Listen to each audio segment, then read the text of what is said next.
대한민국의 어느 한 아파트, 여기 침입할 수도 탈출할 수도 없는 밀실에서 희대의 미스테리 살인 사건이 발생했습니다. 어떻게 이런 일이 발생했을까요? 윤호앗의 충격 실화, 지금 바로 시작하겠습니다.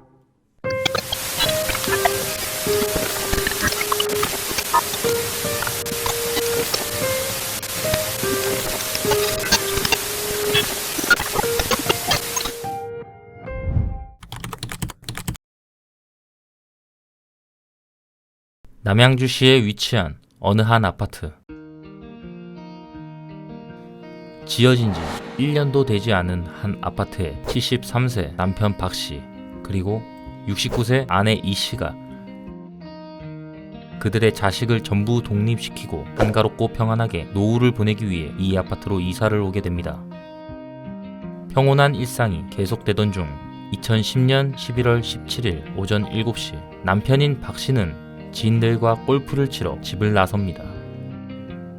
1시간 뒤, 이 사건의 피해자 이씨는 서울에 사는 지인과 18분가량의 주식 관련 통화를 한 뒤 경로당에 가기 위해 외출 준비를 합니다.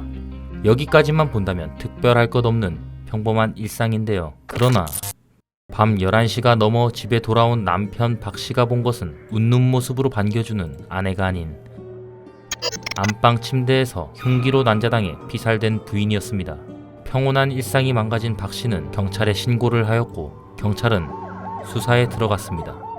경찰은 사건 현장의 증거로 범인을 특정하는 것부터 시작했습니다. 부검 결과 사망 추정 시간은 오전. 사망 원인은 경동맥 상처로 인한 과다출혈로 확인되었습니다. 다행히 성폭행이나 다른 가학행위를 당한 흔적은 없었습니다. 수많은 방어은이 확인되었는데 방어은은 완력이 비슷한 사람끼리 싸울 때 발생합니다. 범인이 사용한 흉기는 집에서 사용하던 부엌칼이고 바닥에 있는 화장실 슬리퍼 자국은 범인이 화장실 슬리퍼를 신고 안방에서 범행 후 다시 화장실에 벗어둔 것으로 확인됩니다. 집 구조를 잘 아는 사람이 벌인 짓이죠.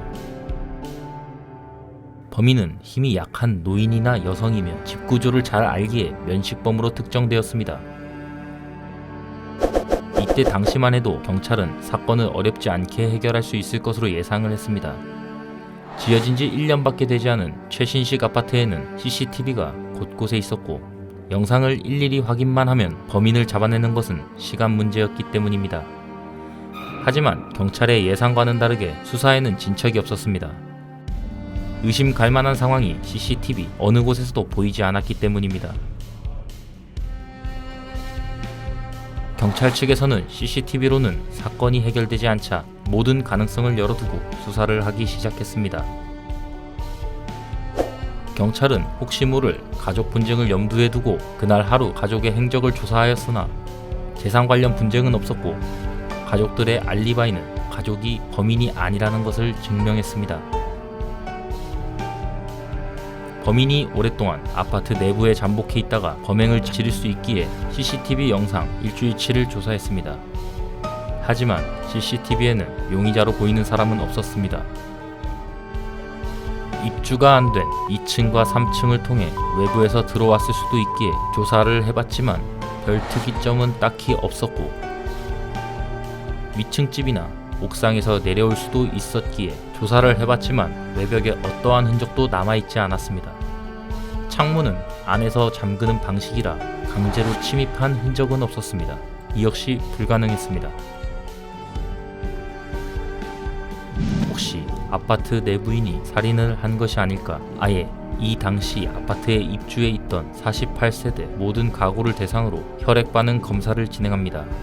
그러나 아무런 특이점이 없었습니다. 그나마 이웃 중에서 아파트 옥상에서 고추를 말리는 문제로 말다툼을 한 적이 있는 이웃을 찾아 그 집의 거실에 있는 카펫을 압수해 조사했고 거짓말 탐지기까지 사용해봤지만 범죄 가능성이 발견되지 않았습니다. 피해자 손톱에서 범인의 유전자 정보는 검출되지 않았지만 집안에 있던 물컵 등 식기에서 6명으로 보이는 유전자 정보가 발견되고 신발장 거울에서도 지문이 나왔습니다. 그러나 지문은 1년 전 이사 올 때 일을 했던 이삿짐 센터 직원의 것으로 확인되었습니다. 나머지 6명의 DNA 정보 대조 결과 용의자는 없었습니다. 경찰은 혹시 모를 청부살인의 가능성도 수사해봤지만 외부인의 출입 흔적도 없었고 이 씨가 아무 거리낌 없이 생판 남에게 문을 열어줬을 리가 없었죠. 그 어떠한 단서도 찾을 수가 없었습니다. 노부부는 수십억 대의 재산을 가지고 있던 부유층이었으나 누구에게 원한을 산 일은 전혀 없었습니다. 어느 날 갑자기 살해당한 것이죠.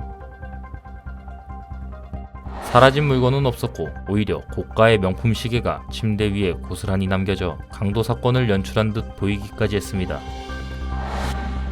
남편이 오전에 살인을 하고 늦은 밤 집으로 돌아와 아내가 다른 사람에게 살해당한 것처럼 꾸민 것이 아닐까. 인터넷에서는 남편이 범인이라는 주장이 계속해서 나왔으나 CCTV를 통해 남편 박 씨가 출입한 영상이 있었고 휴대폰 위치 기록과 식사를 했던 식당 CCTV에서 남편의 모습이 있었기 때문에 알리바이는 남편은 범인이 아니라고 말을 합니다. 결국 이 사건은 5년에 걸친 노력을 비웃듯 2016년 1월 미제 사건으로 종결되었습니다. 여러분은 이 사건에 대해서 어떻게 생각하십니까? 들어올 수도 나갈 수도 없는 밀실 안에서 모든 CCTV에 찍히지 않고 증발해버린 범인.